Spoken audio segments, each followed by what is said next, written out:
News India आज पहुंच चुका है उन माँ बाप के बीच, उस घर में जहां पर अब से 9 दिन पहले जहां की बेटी को बेदर्दी से मार दिया गया। आप देख सकते हैं मेरे बराबर में उनकी मम्मी मौजूद हैं, उनके पापा मौजूद हैं। रो रो कर बुरा हाल है परिवार वालों का, क्योंकि उन्हें समझ नहीं आ रहा कि आखिर उनकी गलती क्या थी या फिर उनकी बेटी की गलती क्या थी कि महज 21 साल की उम्र में उनकी बेटी को उनसे हमेशा के लिए जुदा कर दिया गया। आइए उनकी मम्मी के पास चलते हैं। हालांकि बोलने की हालत में वो है नहीं, क्योंकि बहुत बुरा हाल है रो रो कर उनका। क्या हुआ था उस दिन, कैसे पता चला, कब ड्यूटी के लिए निकली, कब तक वापस नहीं आई तो लगा कि शायद कुछ गलत हुआ है बेटी के साथ? 26 तारीख को सुबह 11 बजे ड्यूटी गई थी ये अच्छे से। फिर शाम को तो आई जाती थी, तो 7:50 पर इनकी कॉल आई थी और हम दवाई खा के सोए हुए थे। हम उनकी कॉल देख नहीं पाए, सो गए। फिर रात को 8 बजे 7 बजे से लेके 8 बजे इनके 8 साढ़े 8 लास्ट था इनका टाइम आने का। अब वो दिन नहीं आई तो मेरे हस्बैंड जब आए ड्यूटी से तो कहने लगे कि तुमने कॉल नहीं की। तो फिर हमने देखा, नंबर अपना मोबाइल निकाला तो उनकी कॉल आ हुई थी। फिर हमने फ़ोन करने लगे तो 8:30 बजे उनका फ़ोन स्विच ऑफ हो गया। तो हमने सोचा लेट सेट हो गई है कि आई नहीं अभी। फिर छत पे गए, हम छत पे देखते रहे, नहीं आई हैं। 9 बज गए, 10 बज गए। जब 10:30 हो गए तो हमने अपने लड़के को भेजा। कहाँ भेजा आपने? बेटे को भेजा हमने हमदर्द पे कि देख के आओ रास्ते में। तो नहीं आ रही हैं, आंखें तिर गई देखते देखते। तो मेरे हस्बैंड फिर 11 बजे पहुँचे डीएम ऑफिस। मैं 11 बजे डीएम ऑफिस पहुंचा, ढूंढता अमर colony Lajpat Nagar DM office है, उस कार्यालय में मेरी बेटी काम करती थी। जब मैं वहाँ पहुंचा तो वहाँ सिविल डिफेंस में वहाँ गेट पे बैठे हुए थे 3-4 और वैसे बैठे थे लड़के। मैंने अपना फ़ोटो दिखाया मोबाइल में कि ये मेरी राबिया है, यहाँ ड्यूटी करती है रविंदर मेहरा के पास। तो वहाँ बोले क्या उसको तो पुलिस ने ठा लिया है। मतलब जी पुलिस ने ठा लिया है। फिर आप कैसा पता चला, किसी का नंबर है कुछ है क्या? हाँ मैं उनके ड्राइवर से बात करता हूँ। तो उनके ड्राइवर को बात करी उसने, तो उसने फ़ोन नहीं उठाया। जब फ़ोन नहीं उठाया तो बोले ऐसा करो तुम सुबह को 8 बजे आ जाइयो, पता चल जाएगा। नहीं तो आपने उनसे ये सवाल नहीं किया कि अगर आपकी बेटी को उठा लिया है और वो खुद वहाँ उस ऑफिस में थी तो उनका जुर्म क्या था, क्या गलती थी, किस बिना पर उठाया? नहीं रविंदर मेहरा को उठाया। अच्छा रविंदर मेहरा। हाँ रविंदर मेहरा को उन्होंने बोला कि रविंदर मेहरा को उठा लिया है पुलिस ने। जिसके पास आपकी बेटी काम करती हाँ उनसे नीचे काम करती थी, कैशियर थी। वही पैसा जितना भी चालान का कटता था वो सब वो फिर बताती थी घर आकर क्या वो जो पर्चियाँ कटे करी थी नकली, वो नकली थी पर्चियाँ। अच्छा, ये आपकी बेटी ने बताया कि वो पर्चियाँ नकली थी? हाँ मैं बोला। अच्छा, वो जब आप वहाँ पर गए तो सबसे पहले आपकी बेटी के बारे में जानकारी क्या मिली, ये बताइए आप पहले। मैं बताता हूँ सारी। तो वो बोले कि 8 बजे सुबह को आ जाना। तो मैं ऐसे ढूंढता सड़कों पे फिर मैं आया, मुझे बज गए 12। जब 12 बज गए तब ये ऊपर से उतर कर आई, छत पर से देख रही थी कि मैं बोला इनसे क्या कोई उनके स्टाफ का है, किसी का फ़ोन नंबर कुछ? बोले फ़ोन नंबर कुछ नहीं है। ऐसा करो, मैंने घर देख रखा छोटी लड़की ने। अच्छा। हाँ उसे बिठा नेहा लड़की का। उनके साथ जो दूसरी लड़की काम करती है। हाँ। तो ये मेरा लड़का, ये दो बड़ा वाला लड़का और ये दोनों उसके यहाँ चले गए। उसके बाद क्या हुआ? फिर हम उनके घर गए, हमने गेट खटखटाया तो उन्होंने बोला कौन? हम बोले राबिया की मम्मी बोल रहे हैं, हमारी राबिया भी घर पे नहीं आई है, कहाँ गई? तो वो गई, फिर उन्होंने फ़ोन निकाला, सब में वो करने लगी। फिर ज्योति को डायरेक्ट उन्होंने कॉल की तो ज्योति उठाती है। तो ज्योति कहती है पहले कि आप राबिया की मम्मी से बात कराओ कि रिकॉर्डिंग पे तो नहीं है फ़ोन, कि रिकॉर्डिंग पे तो नहीं लगा रखा। तो बोला कि नहीं रिकॉर्डिंग पे नहीं है, आप बात करिए कि क्या बात है। तो बोली कि आंटी कहाँ भी है, वो मेहरा सर को उठा लिया गया है, वो उनके एंटर में काम करती हैं, पूरा ऑफिस संभालती हैं, तो उनको पूछताछ के लिए ले जाया जाएगा राबिया को। तो हम उनकी कौन लेके जाएगा? बोले कि अब उन्हीं के लेके जाएंगे, कि ले जाया जाएगा 5 बजे स्टाफ के लेके जाएंगे और आप टेंशन ना लो, कहाँ भी है सेव है। तो हम बोले बेटा कि अब टेंशन की तो बात है, बच्चा है हमारा। नहीं उसके बाद क्या हुआ? ये रात के 1 बजे की बात है, जो ये मम्मी से बात हो रही है। फिर उसके बाद में ये फिर होल्ड पर रखे गया। अच्छा। होल्ड पर रखे गया, कम से कम 2 मिनट होल्ड पर रखे गया। उसके बाद फिर बात हुई तो उस लड़के का नाम आया जो निजामुद्दीन है। हाँ, वो निज़ामुद्दीन कौन है, क्या बैकग्राउंड है, आप लोग जानते हैं उसे? नहीं, हम नहीं जानते हैं, हम नहीं जानते। शादी की भी बात आ रही है निकल कर। ये गलत झूठ है, ये तो मेरी लड़की को फंसाया जा रहा है। ये तो अपने ऊपर इल्ज़ाम ले लिया इसने। नहीं, वो बताया जा रहा था कि कोर्ट मैरिज, उसके कोई कागज़ मिले आपको? ऐसा कुछ नहीं है। ये मेरी लड़की इतना भरोसा करे करी थी कि मैं पापा पूरे घर को चला रही हूँ। सुबह को ये ट्यूशन पढ़ा कर 10 बजे और खाना बना कर जब 11 बजे ऑफिस निकलती थी कि अपने बच्चों को अपने भैया को मैं खूब पढ़ाऊंगी, लिखाऊंगी, बहुत बड़ा अफसर बनाऊंगी। और मैं भी बहुत बड़ी अफसर बनने के लिए जा रही हूँ। मैं इसलिए मैं कागज़ सारे लेकर जाती हूँ। कौन सा अकेले रोजगार का सहारा थी? हाँ, देखो बच्चे क्या है, 4 हो 5 हो, उसमें एक ही बच्चा ऐसा होता है जो काबिल होता है। वो मेरी रीढ़ की हड्डी थी। मुझे विश्वास इतना था कि बड़ा अफसर बनेगी। वो खुद कहती थी कि घबराओ मत, मैं तुम्हारे सबको मैं सही कर लूँगी अपने उसमें। अच्छा अंकल, एक बात बताइए, जब आप लोग बेटी को ढूंढने निकले तो आप थाने गए थे? तो हाँ, फिर मैं बताता हूँ। फिर उसने ये जब निजामुद्दीन का जब नाम आया कि निजामुद्दीन का फ़ोन नंबर है, ये बोले नहीं हम नहीं जानते कौन है निजामुद्दीन। तो फिर बोले ऐसा करो, आपकी लड़की तो सेफ है, आप घर चले जाओ। आंटी तुम बेफिक्र होकर घेर। नहीं, तो उन्होंने ऐसा क्यों कह दिया सेफ है? कोई किरण जो ज्योति जो है, अच्छा, उसकी सहेली जो है। हाँ, ज्योति ने कहा था कि वो सेफ है, आप घर चले जाओ। जब हमें इतना भरोसा हो गया, जब स्टाफ की लड़की जब इस तरीके से बोल रही है तो सेफ होगी। हम सीधे घर आ गए, 2:30-3 बज गए। तो नेहा की मम्मी बोली कि ऐसा करो, सुबह को हम वहाँ डीएम ऑफिस चलेंगे, मेरे पास गाड़ी है और हम चलते हैं। तो हम फिर सुबह ही उठे। सुबह ही उठ के फिर नेहा की मम्मी के पास गए। जाकर हम बोले कि जी चलो अब डीएम ऑफिस। बोले मेहमान उमान आए हुए हैं, मैं रात की ज़्यादा जग हुई हूँ, तो आप चलो डीएम ऑफिस, मैं आ जाऊंगी। अच्छा। तो हम सीधे, अपना हेलमेट हाथ में नहीं था, दोनों जने मोटरसाइकिल से गए थे। हेलमेट लेने के लिए गए, जैसे घर के पास में आए तो पुलिस आ हुई थी सूरज कुंड की। अच्छा। ये अगले दिन की बात है? हाँ। ये 27 की 8 बजे की बात है ये। सुबह? हाँ जी, सुबह। तो वो बुलाया है ना कि डीएम ऑफिस 8 बजे आ जाइयो। तो हम तो उधर जा रहे थे। तो इतनी 2 पुलिस वाले मिले रास्ते में। मैं इसको फ़ोन कर रहा था, ये हेलमेट लेना आ गई थी घर पे पास में ही। फिर जैसे ही मैं बात कर रहा था तो वो उन्हें ये हो कि इनके पापा यही हैं पुलिस वाले। बोले ऐसा करो, तुम आ जाओ दोनों जने, आके तुम सूरज कुंड आ जाओ। तो हम दोनों में भी सूरज कुंड पहुँच गए। वहाँ जाकर बोले कि तुम इनकी तबीयत तो ख़राब नहीं रहती। मैं बोला जी हाँ तबीयत तो ख़राब रहती है, बीपी का मरीज़ है। बोले ऐसा करो, इन्हें एक तरफ को बिठा दो। मैंने एक तरफ को बिठा दिया, मुझे एक तरफ को ले जाकर दिख तो रही थी ये। तो बोले क्या राबिया का मर्डर हो गया। तो मेरे बस शरीर में जान नहीं रही, मैं रोक रहा घरवाली की तरफ को देख कर। बोला जी किसने किया? क्या निजामुद्दीन ने किया है, और वो कलंदी कुंज थाने में सरेंडर हो गया। अच्छा, जब 8 बजे आप वहाँ पहुँचे उससे पहले वो सरेंडर हो चुका था, वो आ चुका था थाने? हाँ, तो वो उस टाइम जब हम वो बोले ऐसा करो तुम घर ले जाओ अपनी बीवी को, ये सब मत बताओ। जब ऐसी बात तो अब फिर 3-4 जने आओ और फिर जाओ। पहले तो आंटी आप रोना बंद कीजिए, और अब आपको बहुत मजबूती के साथ इस लड़ाई को लड़ना है। देखिए सबके हाथों में यह हम ये देख रहे हैं पोस्टर कि आपकी बेटी के हत्यारों को फांसी दो। अगर आप इतनी कमज़ोर पड़ जाएंगी तो फिर उसके इंसाफ की लड़ाई कैसे लड़ेंगी?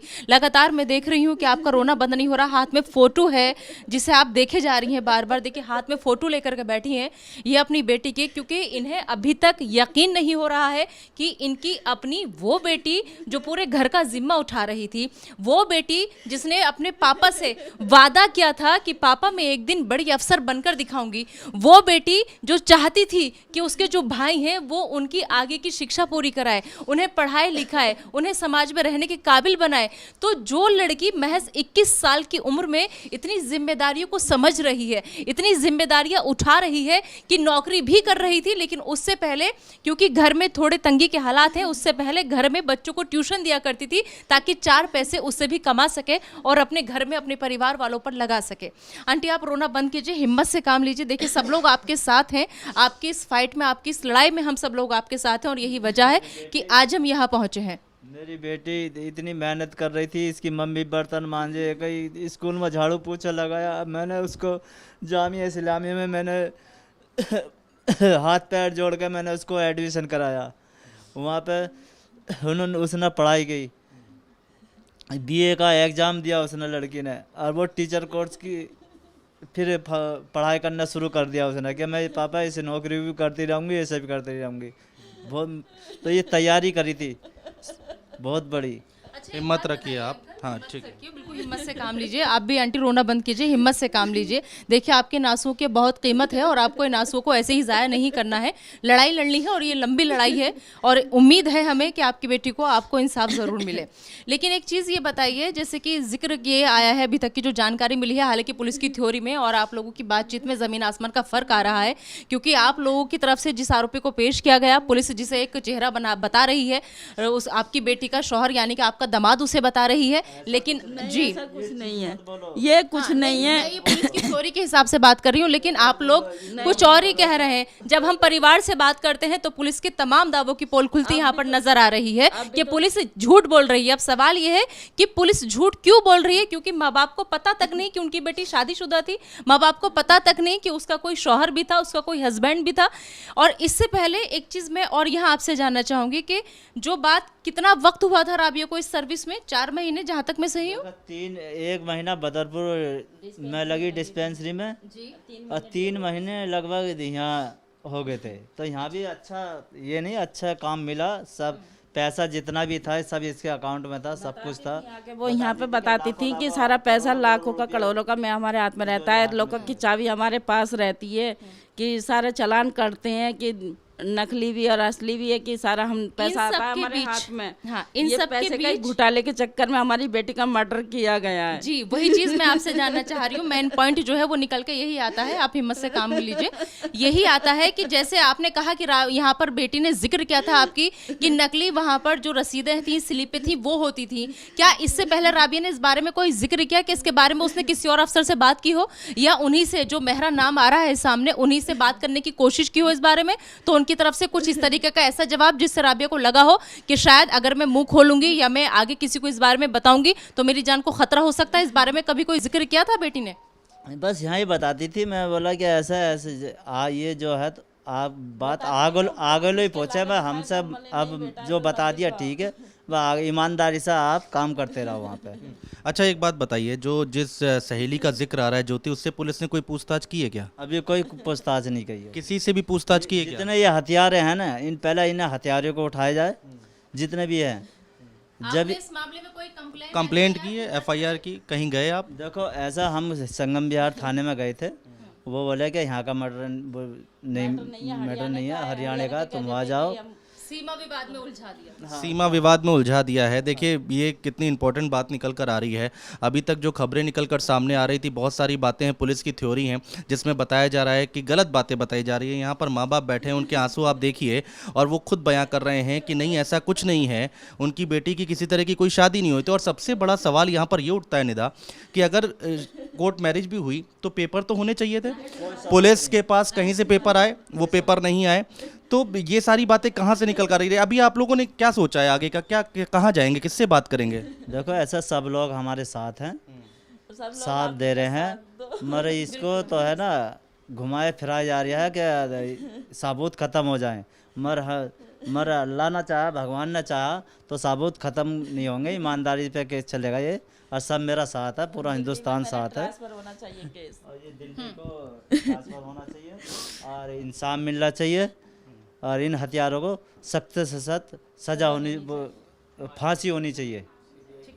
आपने क्या पुलिस से जब आप गए, आपको पता चला, क्योंकि इस केस को अलग ही एक एंगल दिया जा रहा है पुलिस की थ्योरी के हिसाब से, आपने जब उनसे कहा कि हमारी बेटी शादीशुदा नहीं थी, आपने जब उनसे ये तमाम बातें कही, तो क्या अभी तक पुलिस ने आपको क्या आश्वासन दिया कि वो निजामुद्दीन जो अपने आप को आपका दामाद बता रहा है, पुलिस ने उससे पूछताछ की, पुलिस ने उससे कोई प्रूफ मांगा ताकि वो ये साबित कर सके कि आपकी बेटी उसकी पत्नी थी? सूरज कुंड वाले ये कह रहे थे कि भाई तुम जिस साबूत पर तुम कह रहे हो, कोई साबूत है उसके पास? बोला हमें तो नहीं है, हमारे जो वहाँ पूछताछ कर रहे हैं उसके आधार पे हम कह रहे हैं। ऐसा कैसे कह दोगे? जब तुम्हारे पास साबूत नहीं है तो क्यों कह रहे हो मेरी बेटी को, क्यों उड़ा रहे हो इल्ज़ाम? ऐसा क्यों दे रहे हो जैसा आज मेरी बेटी के साथ हुआ है, ऐसा हिंदुस्तान की और बेटियों के साथ ना हो। इनको इंसाफ मिलना चाहिए, ना फांसी की सज़ा होनी चाहिए। जिस सहेली का जिक्र यहाँ पर आ रहा है, जिससे आपकी फ़ोन पर बात हुई, आंटी जी ये बताइए, उससे आपने ये जानने की कोशिश की कि आखिरी बार उसने आपकी बेटी को कब और कहाँ देखा था? जब डीएमओ ऑफिस में दोनों एक साथ रहती थी, ये ज्योति भी और हमारी राबिया भी, ये दोनों एक ही जगह रहती थी। तो इनका जो था, जो कैशियर हमारी राबिया को बना गया था, तो वो इनको ज्योति को दूसरे उसमें छोड़ा गया था, मतलब उसके लिए। नहीं तो हमारी राबिया सारी कि पूरी पैसे की कैशियर थी। और यही मैटर है कि पैसे का घोटाला है जो हमारी राबिया का मैटर किया गया है। तो मैं यही चाहती हूँ कि जो मेरी बेटी के साथ में हुआ, आगे को किसी बेटी के साथ में ना हो, और शुरू से मेरी बेटी की उसकी जांच होनी चाहिए। तो आपने उस डीएम ऑफिस से, अंकल एक बात बताइए, डीएम ऑफिस से आपने ये जानने की कोशिश नहीं की कि मेहरा साहब को उठाया गया किसी मामले में? उसके बाद क्योंकि आपकी बेटी उनके अंडर में काम करती थी, तो आपकी बेटी को पता ये चला पूछताछ के लिए। अगर पूछताछ के लिए बेटी ऑफिस से गई है तो फिर वहां से वो गई कहाँ? वो अफसर क्या कह रहा है? ऐसा है, उसे बेटी मेरी बताती, मेरे पापा काफ़ी दिनों से बीमार चल रहे थे, ज़्यादा ही हालत ख़राब हो गई थी, तो हम दोनों मियाँ बीवी चले गए थे घर। फिर हमारे पापा तो 10 तारीख को ख़त्म हो गए। तो अब ना वही जो होता है 10वां तीजा ये करने में लग रहे, लड़की हमारी इकली पड़ गई। हम जैसा आए 3-4 दिन में, तो उससे मिले, हमें एक दिन ही मिले थे उससे। वो अपने दिल की बात नहीं बता सकी, क्यों हम उसके साथ यहाँ रहते तो वो कुछ ना कुछ बताती, तो हम उसको बिल्कुल हम समझ सकते हैं अंकल। और दूसरी एक बात हमें बताइए आप एक लाइन में कि आपको अभी क्या लग रहा है इस केस में क्या है, और मेन इसमें कौन लोग हो सकते हैं, उनके नाम ले लीजिए। देखो जी, पूरा स्टाफ है, मैंने पता निकाला कि कौन कौन है इसमें स्टाफ में। तो ये तो 14-15 की गेम चलती है, जब चलान चलता था। तो मेरी लड़की खुद बताती थी कि मैं तो है मेरा रविंदर मेहरा की गाड़ी में भी रहती थी, और लड़के दूसरी गाड़ियों में रहती थी, तो उनकी ये सिस्टम थी। नहीं तो अंकल देखिए, जनता को सब जानना चाहिए ना, सच जानना चाहिए।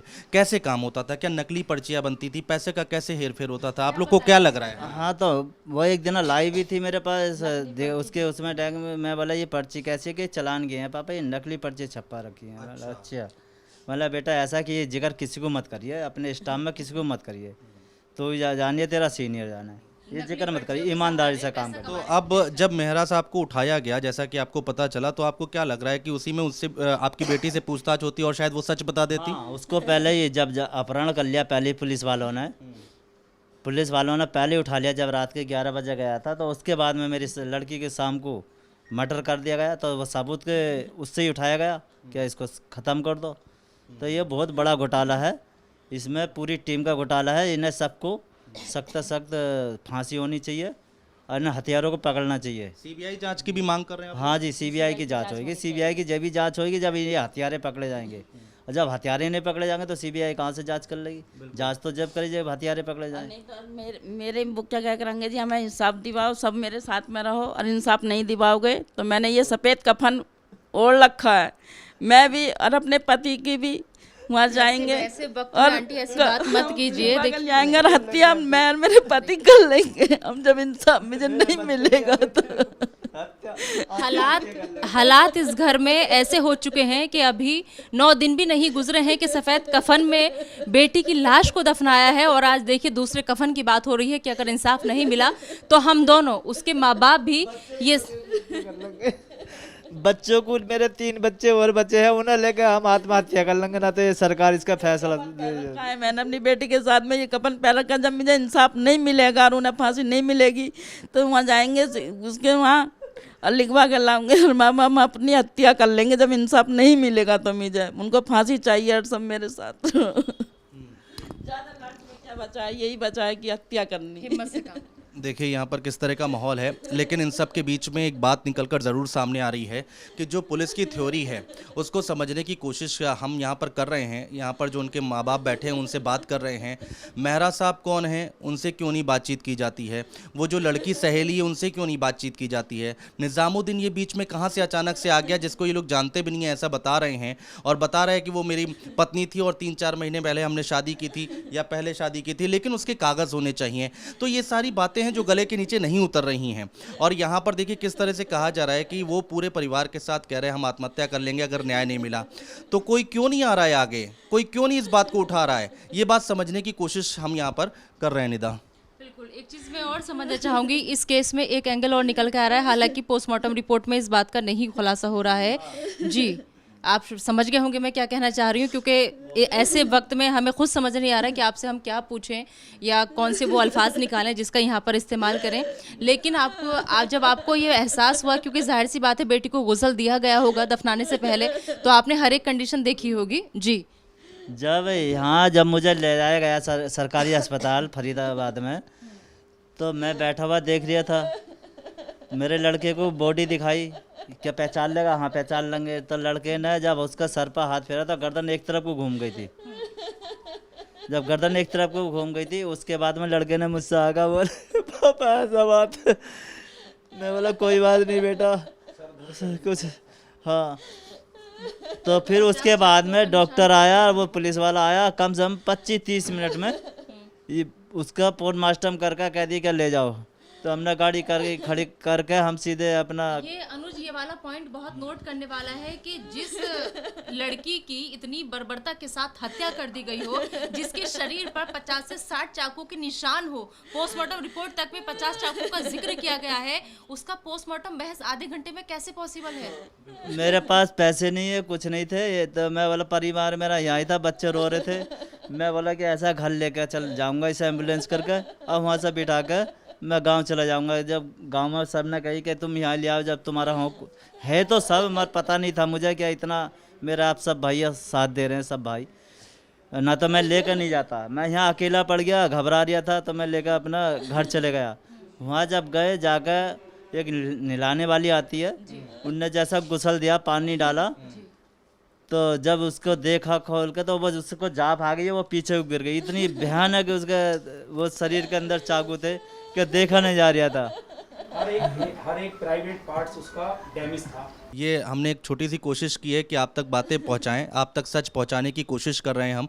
यहाँ पर जो लोग हैं उनसे भी हम बात करेंगे। आगे मेरे सहयोगी हैं संजीव, जो कि यहाँ के लोगों से बात करेंगे और जानने की कोशिश करेंगे कि आखिर वहाँ पर उस रात क्या कुछ हुआ था, क्या कुछ बातें और निकल कर सामने आती हैं। सच सामने आना बहुत ज़रूरी है।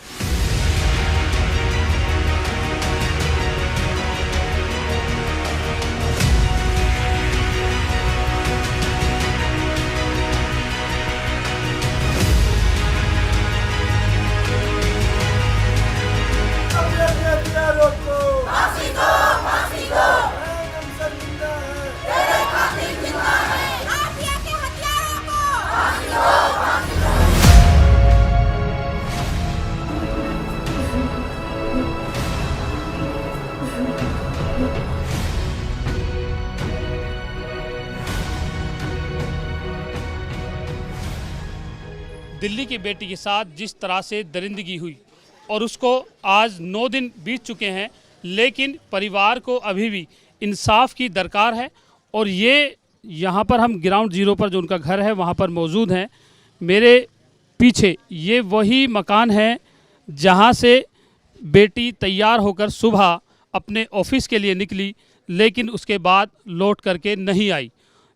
और जब परिजनों को पता चला तो उसका शव बड़ी ही क्षतव्यस्त स्थिति में पड़ा मिला। और उसके बाद उसके साथ किस तरह की घटना हुई, घिनौना खेल हुआ, हमारे साथ एक भाई मौजूद हैं, उनसे बात करेंगे। ये बताइए कि आपको जब पता चला तो किस तरह का पूरी जो घटना हुई और क्या कह के बहन गई थी घर से? सुबह को बहन यहाँ से अपने टाइम से जो डेली जाती थी उसी टाइम से वो गई। हमें इंतज़ार था शाम को हमारी बहन लौट के आएंगी, लेकिन ना वो आई ना उनका फ़ोन आया। लेकिन हाँ एक उनकी छोटी सी कॉल जो 7:30 या 8 बजे के बीच में आई थी, और उस वक्त मम्मी ने मेडिसिन खा रखी थी, वो फ़ोन को पिकअप नहीं कर पाई, उठा नहीं पाई। तो एक दर्द वहाँ पर है कि काश मेरी बहन उस वक्त फ़ोन उठा लेती, ना जाने क्या कहना चाह रही थी, ना जाने क्या वो ऐसा बताना चाह रही थी उन जालिमों के बारे में जो उन्होंने किया है। रात को हमने काफ़ी ढूंढा, हर जगह हम दर बदर घूमे, दर बदर रहे, लेकिन कहीं हमें खबर ना मिली।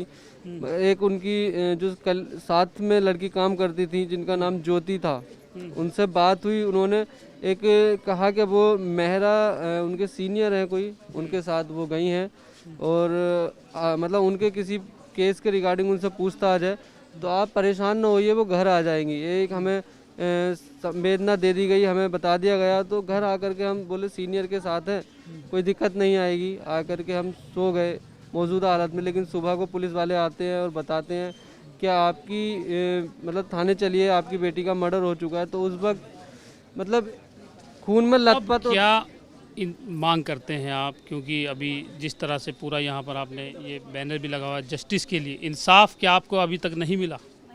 अभी तक इंसाफ की कोई किरण हमें दिखाई नहीं दे रही है किसी भी तरह से। हम एक ही चीज़ चाहते हैं, मैं आज हाथ जोड़ के विनती करता हूँ पूरे देश से, जो लोग मेरे साथ हैं और जो अभी तक साथ नहीं आए हैं, जिन तक बात नहीं पहुँची है, वो लोग भी साथ आएँ। आज मेरी बहन के साथ हुआ है, कल किसी और की बहन के साथ ना हो। बिल्कुल, तो ये एक भाई की पुकार है, दरकार है, इसीलिए क्योंकि बेटी किसी की भी हो, चाहे हिंदू की हो, चाहे मुसलमान की हो, किसी मजहब या किसी भी धर्म से हो। और यहाँ पर आप देख सकते हैं मेरे साथ, यहाँ पर तमाम ये हर धर्म, हर मज़हब, हर तबके के लोग यहाँ पर मौजूद हैं, बड़ी संख्या में महिलाएं मौजूद हैं, और ये भी इंसाफ की एक किरण लेकर के, इंसाफ के एक गुहार लेकर के यहाँ पहुँचे हैं कि ताकि जो बेटी थी दिल्ली की उसको इंसाफ मिल सके। इनसे बात करेंगे। ये बताइए कि आप लोग यहाँ पर आए हैं, तो क्या आप परिवार से अभी बात हुई, क्या आप लोग चाहते हैं? हम आज नहीं आए, हम फर्स्ट डे से साथ में हैं, और हम लोगों ने बाहर भी बहुत कैंडल मार्च निकाला, और बेटी वो हमारी गली की थी, और हमने उसे देखा है जाते हुए कि जॉब पे जाया करती थी, मम्मी उसकी बाहर तक छोड़ के आया करती थी, और बड़ी ही मेहनत से पाल पोस के बच्ची को इस लायक बनाया था कि वो अब तो उनको मौका मिला था कि मेरी बेटी जॉब में लग गई, सीना चौड़ा हुआ था, और वहाँ के लोगों ने उसके साथ ऐसा कर दिया। हम सीबीआई जांच चाहते हैं, हम जो भी इसके अंदर इन्वॉल्व है उनके स्टाफ का सबकी इंक्वायरी चाहते हैं, और हम इंसाफ चाहते हैं। और आज से ये नारा हम बंद करेंगे, बेटी पढ़ाओ और बेटी लिखाओ। हम नारा करेंगे, कानून बनाओ और बेटी बचाओ, कानून बनाओ और बेटी बचाओ, कानून बनाओ और बेटी बचाओ। आज से ये नारा बंद किया जाएगा। बिल्कुल, लोगों में आक्रोश है, और दूर दराज से लोग यहाँ पर चल के आ रहे हैं, काफ़ी दूर दूर से लोग पहुँचे हैं ताकि एक बेटी को इंसाफ मिल सके। हमारे साथ आप कहाँ से आए हैं? मैं मेरठ से आया हूँ, और सबसे पहले मैं न्यूज़ इंडिया का जो है ना शुक्रिया अदा करता हूँ कि एक पीड़ित देश की पीड़ित बेटी को इंसाफ दिलाने के लिए न्यूज़ इंडिया सबसे पहले मैदान में आया। मैं शुक्रिया अदा करता हूँ तमाम देश के लोगों की तरफ से। और हम लोग मेरठ से आए हैं, परिवार को ये आश्वासन देने के लिए आए हैं कि वो अपने आप को अकेला महसूस ना करें। भारत के कोने कोने से आपके साथ इंसाफ की लड़ाई लड़ेंगे, और हमारी मांग है इस केस की निष्पक्ष सीबीआई की जांच हो। तो बिल्कुल सीबीआई की जो मांग, सीबीआई जांच की जो मांग लोग कर रहे हैं, यहाँ पर तमाम जो है लोग मौजूद हैं हमारे साथ। आपका क्या नाम है? जी, मेरा नाम इमामुद्दीन सैफ़ी है। तो आप क्या लगते हैं रिश्ते में? मेरा इनसे इंसानियत का रिश्ता है, मानवता का रिश्ता है। इससे बड़ा रिश्ता मैं नहीं समझता कि कोई और हो सकता है। आप क्योंकि काफ़ी जिस तरह से आप यहाँ पर मौजूद हैं और काफ़ी आपने चीज़ों को देखा करीबी से, तो क्या लगता है आप? देखो, मेरे को तो सीधा सीधा ये लगता है कि ये एक बहुत बड़ा षड्यंत्र है। जिस हिसाब से मैंने 26 तारीख से इस केस के अंदर इन्वॉल्वमेंट है मेरी, उस हिसाब से सीधा सीधा लगता है कि बहुत बड़ा षड्यंत्र है। उस षड्यंत्र के तहत मुझे तो जो बेटी की पोस्टमार्टम रिपोर्ट आई है, मैं तो उस पर भी बिलीव नहीं करता कि वो निष्पक्ष तरीके से, ईमानदारी के साथ वो पोस्टमार्टम रिपोर्ट है। ठीक है, मैं आपके माध्यम से देश के कानून से एक मांग करता हूँ, सबसे बहुत बड़ी अहम है कि उसकी विसरा जाँच होनी चाहिए। एक मांग और है कि उसका एक डॉक्टर्स का, एक काबिल डॉक्टरों का पैनल तैयार किया जाए, पैनल बनाया जाए, उसमें काबिल डॉक्टर हों, और उन डॉक्टरों के तहत री पोस्टमार्टम की मैं आपके न्यूज़ चैनल के माध्यम से मांग करता हूं। तो बिल्कुल अभी परिजनों को भी और जो यहाँ तमाम जो लोग हैं उन्हें पोस्टमार्टम रिपोर्ट पर भी भरोसा नहीं है। जिस तरह से पूरी थ्योरी, पुलिस की थ्योरी और परिवार की जो थ्योरी है, दोनों में बहुत ज़्यादा अंतर है। इसीलिए लोगों में आक्रोश है। और हमारे साथ यहाँ पर तमाम और जो यहाँ पर बेटियाँ भी मौजूद हैं, बहनें भी मौजूद हैं, उनसे भी हम बात करेंगे कि आखिरकार जो घटनाएं लगातार जिस तरह से ये घटना हुई, तो आप बताइए कि जो घटनाएं हो रही हैं, क्या अपने आप को सुरक्षित महसूस करते हैं आप लोग? जी नहीं जी, हम चाहते हैं उन्हें फांसी की सज़ा मिले, हम लोग सुरक्षित हो, क्योंकि हम लोग हो ही नहीं पा रहे। जब वो पुलिस होकर वो नहीं रह पाए तो हम तो आम आदमी हैं, आदमी लड़की हैं। बिल्कुल, यहाँ पर तमाम जो लड़कियाँ भी मौजूद हैं और तमाम जो लोग यहाँ पर मौजूद हैं, उनमें आक्रोश बहुत ज़्यादा है कि आखिरकार जो इंसाफ, एक जस्टिस के लिए यहाँ पर लोगों ने एक बैनर लगा करके जस्टिस, जो पूरी इंसाफ की मांग कर रहे हैं, इंसाफ की गुहार लगा रहे हैं। वहीं हमारे साथ जो वकील मौजूद हैं, देव ज्योति डे, और हम उनसे बात करेंगे कि आप पहले दिन से इस पूरे मामले को देख रहे हैं, तो इसमें कानूनी जो लगा आपको, कहाँ पर पुलिस की थ्योरी गलत है और जिस तरह से पोस्टमार्टम की तमाम जो बात आ रही है वो कहाँ पर गलत है? मुझे थ्योरी में कोई गड़बड़ी तो बाद की बात है। पहले लगता है कि एब इनिशियो जो पुलिस का रोल रहा है इसमें, उसी पे शक हो रहा है। पहली बात, जो घोटाला डीसीडी के अंदर हुआ, जिसकी राबिया एक लौती सबूत थी या गवाह थी, या वो जिस घोटाले के अंदर शामिल हो सकती थी, उस चीज़ को पूरा मिटाने के लिए राबिया की हत्या हुई। इस थ्योरी को डिनाई करने के लिए पुलिस ने, स्टेट पुलिस दिल्ली और स्टेट पुलिस हरियाणा, दोनों ने एक तरीके से एक गेम क्रिएट किया और उसके तहत इसको जुरिसडिक्शन इशू बनाकर आज हमें कोई भी दोनों स्टेट में से कोई भी इंसाफ देने को तैयार नहीं है। अच्छा, एक क्वेश्चन और मुझे सवाल जानना है कि बताया जा रहा है, परिवार से बात हुई कि जो पोस्टमार्टम था बेटी का, तो वो पोस्टमार्टम आधे घंटे में कर दिया गया और उसमें जिस तरह के जो इंजरी के जो निशान आए हैं, तो उससे क्या लगता है, जो स्पॉट है, मेन स्पॉट है, आप भी वहाँ पे गए या नहीं मुझे नहीं पता, तो क्या आप मौके पे गए या पुलिस आपको लेकर गई या परिवार को लेकर के गई जहाँ पर वो बॉडी पड़ी? सर, हम लोगों ने कई स्पेसिफिक सवाल किए एसएचओ सूरजकुंड से। स्पेसिफिक सवालों का कोई जवाब नहीं मिला, जिसमें से एक हमने पूछा था कि लोकेशन कहाँ है, हमें एटलीस्ट बताया जाए कि हमारी बेटी ने कहाँ पे दम तोड़ा। उन्होंने उस चीज़ को भी दिखाने से मना कर दिया हमें। उन्होंने लोकेशन का कोई डिस्क्लोज़र नहीं दिया, लड़की किस हालत में वहाँ पहुँची इस चीज़ का कोई डिस्क्लोज़र नहीं दिया, उसके साथ क्या क्या घटनाएँ घटी, परिस्थितियाँ क्या थी इस क्राइम की, उस चीज़ का कोई डिस्क्लोज़र नहीं दिया। उन्होंने अपने इन्वेस्टिगेशन में अभी तक कुछ नहीं किया। 10 दिन बीत चुके हैं और उनके पास कोई जवाब नहीं है। जो सवाल हम स्पेसिफिक कर रहे हैं वो उसमें टाल मटोल करते हैं या परिवार को धमका के वहाँ से भेज दिया जाता है। जी सर। तो बिल्कुल जो लीगल टीम है वो भी पूरे इस मामले को जिस तरह से देख रही है, वो भी जो है उनका पैनल एक वकीलों का वो पूरा इसमें काम कर रहा है। उनका कहना है कि जो थ्योरी है दिल्ली पुलिस और हरियाणा पुलिस, उस पूरी थ्योरी में भी अंतर है और खुद हरियाणा पुलिस के जो एसएचओ हैं सूरजकुंड के, वो भी जो इनके जो सवाल हैं उनका जवाब नहीं दे पा रहे हैं। तो जाहिर सी बात है, कहीं ना कहीं इस पूरे मामले को लीपापोती करने में पुलिस लगी हुई है और पूरे मामले पे कहीं ना कहीं जिस तरह से ये पूरा जो घटनाक्रम हुआ, वो एविडेंस भी पुलिस जो है, जो हरियाणा पुलिस है, जो सूरजकुंड पुलिस है, वो परिवार को नहीं सौंप रही है। तो इसी के लिए अब जो है सीबीआई जांच की मांग परिवार लगातार कर रहा है।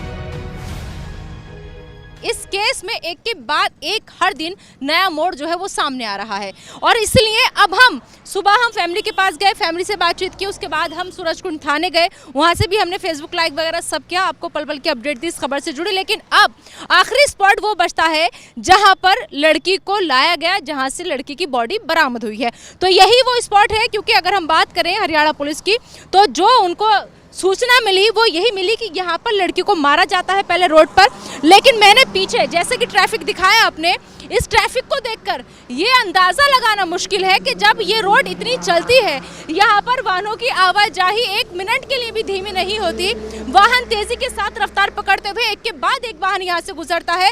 तो ऐसे में जब लड़की को मारा जा रहा था यहाँ पर, क्योंकि आपको हम बताएं कि उसका जो लड़का जिसने इस पूरे मामले में खुद को सरेंडर किया है और जो कह रहा है कि मर्डर मैंने किया है, सवाल ये है कि वो इस रोड पर, चलती रोड पर आकर एक लड़की का मर्डर कर देता है, इतने चाकू से उसको घोंप देता है, लेकिन किसी की नज़र क्यों नहीं पड़ी?